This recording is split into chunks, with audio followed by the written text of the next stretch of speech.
All right. So we are web design.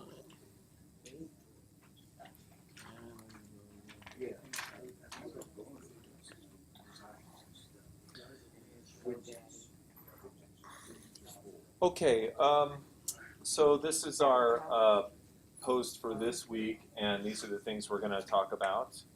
Um, so what I'd like to put out there for you guys to know is just a couple of announcements. We're going to have a couple guest lecturers on Tuesday, October 21st, which is a ways off. It's almost a month off, but you might want to mark it down on your calendars because it's going to be a good talk. The two lecturers who are coming in are both people that work in the web design world.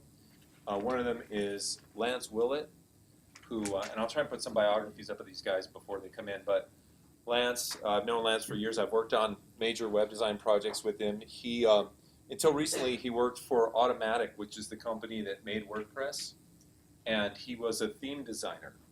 And so he would actually work on these major themes that got released by WordPress. So this guy knows his stuff, and he's the nicest guy in the world, and you're going to love him. Anyway, he's coming in with a friend of his named Matt Muncy, who is an interactive designer who works with companies and designs. He's sort of an information architect. He designs apps, and he designs the flow of information. And both of these guys are very knowledgeable. They'll have some cool graphics to show you. And if you guys want to look at their bios, I'll put them up, and you can maybe come up with some questions to ask them. So that'll be on the 21st of October. Also, for any of you who are in the Web Design Club, we're going to have a meeting next week, next Tuesday at 5:10 p.m. in this room. And what we'll be doing at that meeting, we'll have some potential clients coming in. We work on the Tucson Comic-Con website, and the guy who runs the website now lives in LA, so we're going to actually have him Skype in, put him up here, his big giant head on the screen, and he's going to tell us what he wants for his website. We're also going to have somebody come in from the hotel management program here at Pima, and they're going to come in and tell us what they want on their website, and then we're going to proceed to do that. So that's next Tuesday at 5:10. Let's see. I wanted to go from there. I wanted to move on to talking about this first link that's here. There's a website out there called Web Pages That Suck. And it's actually a really good website. And they've published, I guess, their annual list of terrible web design choices for 2015. Actually, 1995 through 2015. So I wanted to just go through this quickly because, you know, one of the ways to be a good website designer is to not be a bad website designer. Or actually, that's not necessarily true. You could not be a bad website designer, but be sort of a neutrally not good website designer. But this is a good place to start. So this is their first point. I'm just going to go through the first 10 points. They've got more than that, but you can look at this on your own. So he says the number one mistake when making websites is believing people care about you and your website. And the point he's trying to say is that if you just make your website the way you think you should make it, and you don't give any consideration to your customers, then you're missing the boat, right? He says, the only reason my website exists is to solve my customers' problems, and what problems does the page I'm looking at solve are the ways to create a website that will be useful to people, right? Because when people come to your website, they either want or need information, they want or need to make a purchase or donation, they want or need to be entertained, or they want or need to be part of a community. Some sites have multiple combinations of these things. So you got to keep that in mind when you design a website. Another one of his points is it's a bad website design if a man from Mars can't figure out what your website is about in less than 4 seconds. And he gives this example down here of this website here that has this gorgeous picture of 2 women as sewing machines, but there's no logo up here, there's no tagline, there's nothing that immediately tells you where you are. I think we talked a little bit about wayfinding in this class, and what wayfinding is, it's a way to find your way literally via signs. And on a website, people their eye automatically goes to the top of the corner. They're looking for a logo to confirm that they're in the right place. And if you don't have anything like that, you might have as little as 4 seconds before you lose them to another site. He also makes the point about contrast, which is obviously very important in websites. and gives the example of white text on a light blue background, which obviously is very hard to see and is not useful in website design. And he gives a link to a website that will help you access color, help you test your websites for their contrast. Also, sometimes people design website elements that are for an aesthetic purpose, but that not only don't serve the functionality of the website, but they actually get in the way of it. And he gives you some examples here in this video. Another point that he tries to make, which is a sub-point of one of the higher points, is that it's a mistake to think that your website is your entire marketing strategy. Obviously, it's just a piece of the puzzle. This is just clearly bad website design. He also points out that having your navigation be inadequate, in other words, you don't have navigation that shows people where they are or where they can go from where you are or how to get to the home page, is confusing, and you'll lose customers that way. This is one of my favorites, using something called Mystery Meat navigation, which is sometimes, especially beginning designers, they'll create some really cool, maybe interactive design, and they'll go whiz bang on the aesthetics, but the functionality is just completely missing. Like in this scenario, this is a frequently asked questions section, and I guess you're supposed to either roll over one of these buttons or click one of the buttons to see what the mystery meat is. In other words, what question you're asking, right? Well, the designer might think it's the coolest thing in the world, but a user would look at this and go, what the hell is this? And go to another page, because I want to know what the questions are that I'm going to get my answer to. I don't want to look at a pretty little button, right?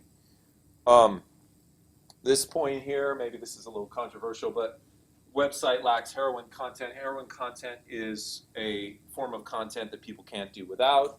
So you want to have, it used to be called sticky content, and that is content that just really sticks people to your site, that has these elements to it: candor, urgency, timeliness, pithiness, and controversy. And finally, point 10 here, there's more, like I said, there's more than 10 points here, and you can look at this on your own. But forgetting the purpose of the text is a mistake, and never use graphics as real text. Never design something in Photoshop as a graphical piece of text and drop it in. You want to use actual text because it's searchable and it's easier to change. So these are some major points that you might want to consider when you're doing web design, and you can check that page out on your own. Okay, a couple other things that I wanted to demonstrate to you. We're going to look at that octopus template, and we're going to talk about how to go the next step, putting your designs in there. And we're also first going to look at something called Firebug.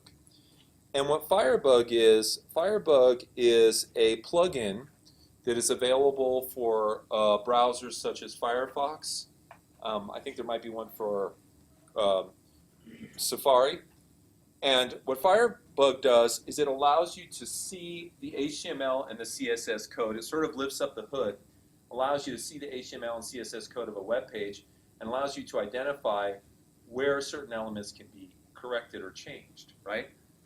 Like, for example, on this web page right here, I'm looking at it with Firefox, and I've installed Firebug. And what happens with Firebug is it puts a little picture of a bug in the top right corner of your page. And if you click on the bug, a little window opens up at the bottom. Over here on the right-hand side, I realize you guys can't really see this, but over here, it shows you the HTML content of the page, and over here, it shows you the CSS style sheet for it, right? And what you can do is you can click on, there's a little blue box with an arrow on it, and you can click on it over here on the left side, and then as you roll over certain sections of your website, it will highlight those sections, and you can click on it like, here I'll click on this word classroom here, and you guys can't see it because it's impossible to see, but what it did was, when I clicked on that, it highlighted where in the HTML code that word classroom is, and then over here it's showing me the CSS that is affecting that. So it's telling me what font it is, what color it is, you know, if it's left aligned, all that kind of stuff. Now Firebug also gives you the ability to go in here and make a temporary change. You can go to the CSS, and if that's black and you want it to be red, you can find the color component of that, change it to red, and see what it looks like. Now, in this window, Firebug will only let you preview and make changes that are temporary. It won't affect the page in real life. It'll just affect it here in your window. But once you figured out where it is, because it says what style sheet it's on and what line number on that style sheet is, once you've tested it in this, you can go make a change in the actual document, and that will be permanent, right? So Firebug is almost necessary for doing web design these days. If you are a fan of Google Chrome, here's Google Chrome also on our website. Google Chrome already has this functionality built into it. You can access it by going to the upper right corner of Google Chrome, clicking on their little hamburger menu here, coming down to Tools, and then coming down and clicking on Developer Tools. And you'll see this, and I actually zoomed in on this, so this is a much better one for us to use. But it's exactly the same thing. You click on this little magnifying glass here, and you roll it over different sections of your page, and you click on something, and you see I clicked on the words Work on Project 1B. It brought it up here, and it shows that it's a piece of a list. It's inside of an ordered list, which is a numerical list, and this is a list item, and it shows you the tags wrapped around it. And then over here, it shows you the styles that are affecting that, and shows you what page they're on and what line number. And you can scroll up and down through these pages here. For example, if I want to go up and see what is the major div that this whole section is under, it looks like it's in a div called Entry Content. And I can click on that, and I can, because remember, HTML is these little boxes, or HTML uses something called a div, which we talked about last time, right? We made some divs. And remember, those divs can be nested inside other divs.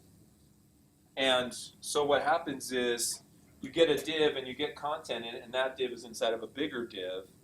And all of that is linked to a style sheet called style.css that has the information about that div. It has its dimensions, it has its color, its background color, it has its position on the page, all that stuff. You can see width, margin right, you can see all of these different styles over here.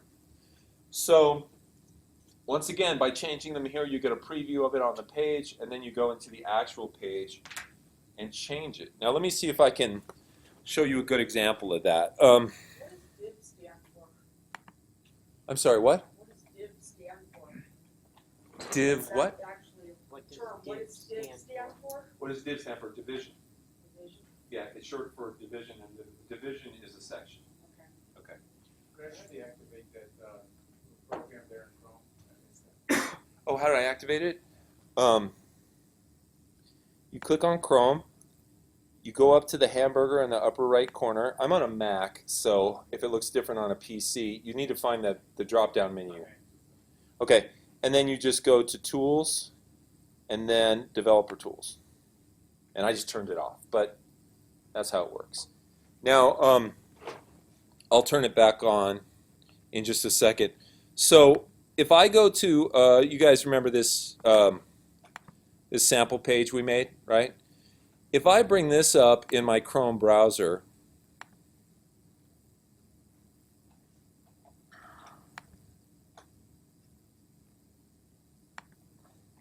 all right, hold on a second. Let me save all. Oh, God. Okay, let's see if this is actually working, or if, oh, I sort of abandoned ship on this. I was demoing how to do it, and I stopped before I made the sidebar and the footer. So, but anyway, if we preview this in Chrome, and we zoom in on it, okay, so this is a web page that currently has a container div, a header, a main area, and then I didn't get to finish these two. But if we open up the developer tools, and those are nice and big so you can still see them. So now if we click on this magnifying glass and we roll over, say for example, this, let's click on this header, right? So what you see is, you see header highlighted over here, and you see a style over here called header. It says it's on the style sheet called stylenew.css, and it shows right here the background color of that section is #33C, which is that color blue. Now, like I said, you can do a test in here to see, to preview a change. So I can click on this 33C and I can go #000, which is black, and I can see what it looks like at black. Or I can put what W or FFF, and that's white. Or I can put 0000CC, which is a different color blue. Now, once again, this is a temporary change, right? If I like that and I want to change that on my website, I have to go into the actual style sheet for this, which is called Style New. I have to locate my header, which it tells you right in Chrome. It says stylenew.css, and I think this says line, yeah, it says line 9. So if I go into Dreamweaver and I go to line 9, sure enough, there's my header, there's the background color, and if I change it in here, 0000CC, and then click over here, it does make that change. I'll make it more dramatic. I'll just change it to black, and now you can see that change has been made. So these tools are incredibly important and helpful for figuring out where things are in your documents and how to change them. Yes, Marshall? Greg, if you wanted to, I notice like sometimes if I see a site, I go to view source and I can actually look at their source. And that's great. That's a great way to Sometimes figure it out how won't, people you know, did stuff. Sometimes it won't work, so I got a hunch you can keep people from doing it if you don't want to. Yeah, I think there is a way to code, but I'll tell you what, about 99% of the sites you can get into with this. That's what I was wondering. Yeah. So if you like the color of something, you want to find out what color it was, you could. Yeah, you can absolutely do that. Now, two other things. Now, we looked at Firebug, but what I didn't show you was how to install Firebug on one of your browsers. And if you, unfortunately, if you install it here at school, it's going to get wiped out because the computers always refresh themselves every time they're turned off, and they throw away all the preference files. But if you like Firebug and you want to come in here and use it, you can just reinstall it.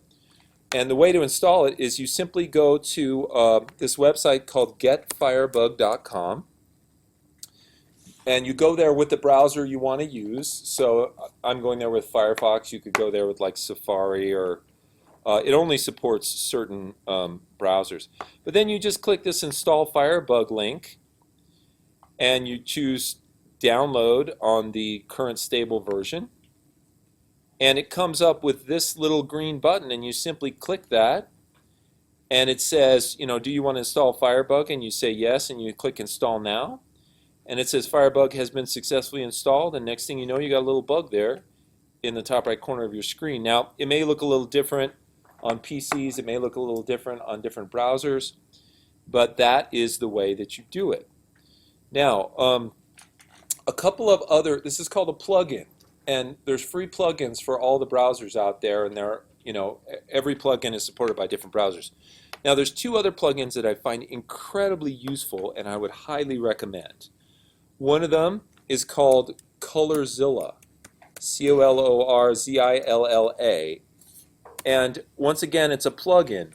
So if I go visit it, go to colorzilla.com, and I click on this link that says Colorzilla for Firefox and Chrome, and then I click Install Colorzilla and Allow. It adds it in, and I say Install Now, and then I have to restart my browser. It wants me to do that, but when I'm done, I get another icon over here. It's this little eyedropper, and what's great about Colorzilla is it lets you pick colors off of web pages, right?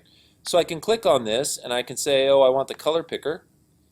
Wait, I don't want that one. I want, what's it called?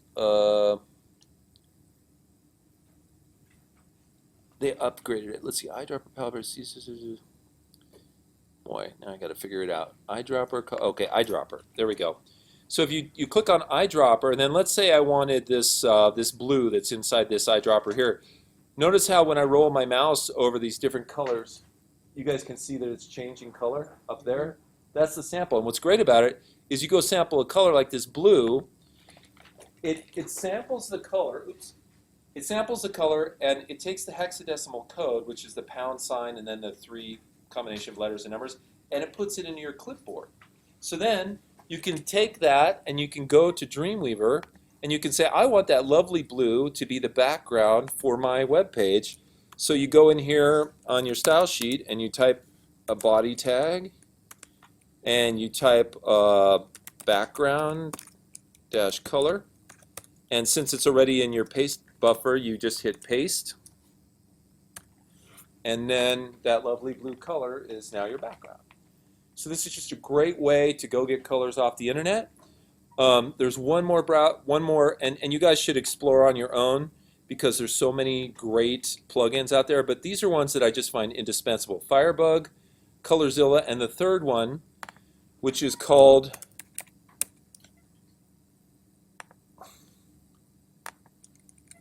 Measure It, all one word, Measure It. Measure It works the same way. You click on it, you click install, blah, blah, blah. I've already got it installed here. Let me show you what Measure It does. Let's go to a website like Amazon. It's the word measure, M-E-A-S-U-R-E-I-T, Measure It. Let's go to Amazon.com and let's say that our boss at work, in his or her infinite wisdom, told us that they love this ad right here and they want us to make an ad like that for their website and they want it to be exactly that size. Okay? Now you might be able to right-click on that and download it, or right-click and say Get Info or whatever, and maybe that would work, or maybe it wouldn't work. But if you have Measure It, a little ruler icon appears in the top right corner. You click on it, and then you get a handy-dandy measuring device that lets you drag out a box and tells you exactly the width and height of that box. So this is super handy if you want to dissect elements of an existing web page or even your web page and see what you're dealing with. What is the width? You know, what is the width? What's the height? You know, what are these elements, right?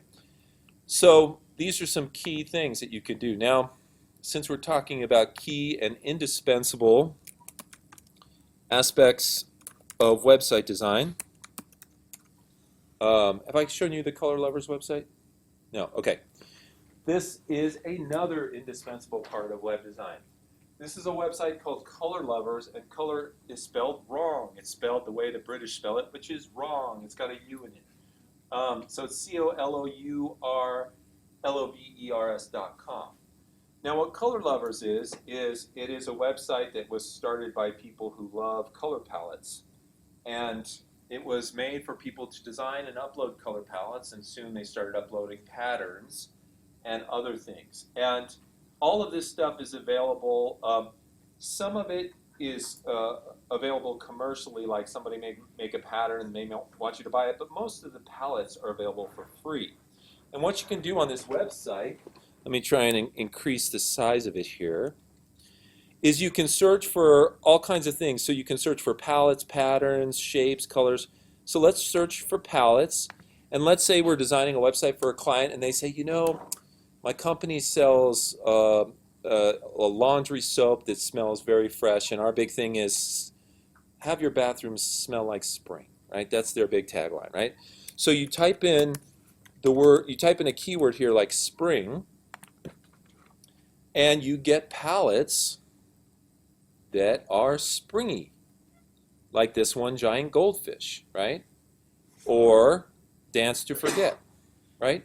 Now the amazing thing about these palettes, and I have used these many times, is that you can come up with a palette for your website, and you can use you could use some of the more laid-back colors for the interface, and then use a hotter color for a button or something like that. Like here's a great example, right?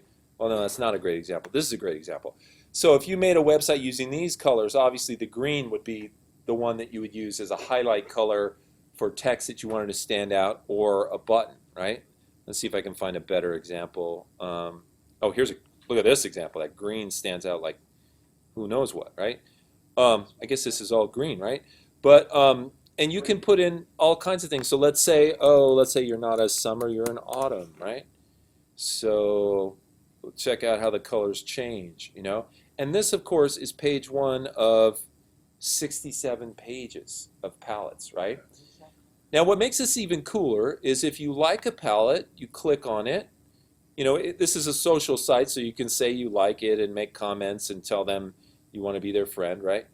But what's also cool about it is if you make a free account here and become part of their community, you can click on this palette. It's not showing it here because I'm not logged in.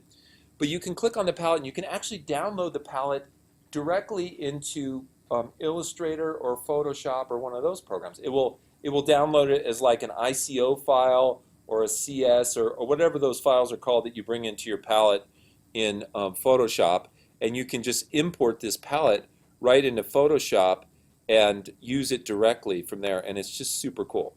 And I want to show you a real live example of this. I can't show you the website because I don't know if it exists anymore, but I designed a website a few years ago. What? What are we looking at? The color you wrote. What?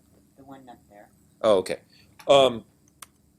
So I had to design a website for a guy who he sold records, and his whole theme of his business was a 1950s kind of theme, right?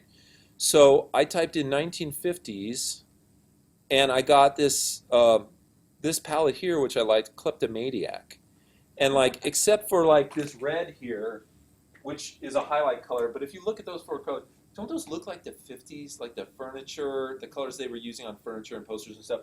So I made his whole website using these colors, and he loved it. It was very, very appropriate. So use this. It's a great resource. Now, Adobe, in their infinite wisdom, I think they saw this website, and they're like, we need that. Let's buy them. No, they don't want to be sold. Okay, let's just make our own, right? So Adobe made a website which is called Cooler. And they integrated that into their products, right? So and it's not, and I don't think it's at cooler.com. Let's see. No, it's at cooler.adobe.com. And if you look at this, it's the same idea. It's a, it's basically you can design palettes, from scratch, or you can look at their palettes that they have available. And if I can find Adobe Illustrator, What is the name of that site? kuler.adobe.com. Adobe Illustrator, somebody help me out here. Where is it? I can never find it. Oh, here it is, Cooler. Adobe Illustrator has this little Cooler palette, and what you can do is you can type a keyword in here, and it will search the Cooler website for palettes, and it'll bring them in right here. So, and of course, mine's not working. No color themes available in the Cooler account, greg.dreamco.com. Okay, thank you for playing. But anyway, You have to do it online, Greg, and then it'll sync with Illustrator. oh, okay. You have to pick the ones you like on their website. And then it shows up in Illustrator, okay, because it's using my Adobe account. Yeah. Okay, so anyway, those of you that are hardcore Adobe fans, this is a very cool and easy way for you to get your palettes right into your programs. Somebody say something? Does that work in Photoshop? Is it? I don't know. Does anybody know? Is there a Cooler palette in Photoshop? I don't see one, but if it's probably not long in coming. So anyway, these are your two options. Cooler is directly integrated into some Adobe products, and Color Lovers is just awesome, and it's out there to use for free. So definitely use these when you're designing your websites. All right. You guys have any questions about any of that stuff? All right. We're going to talk about this template, this octopus template, and we're going to probably talk for a little while. So I'm going to give you guys a little break, and then when we come back, we're going to talk about the template.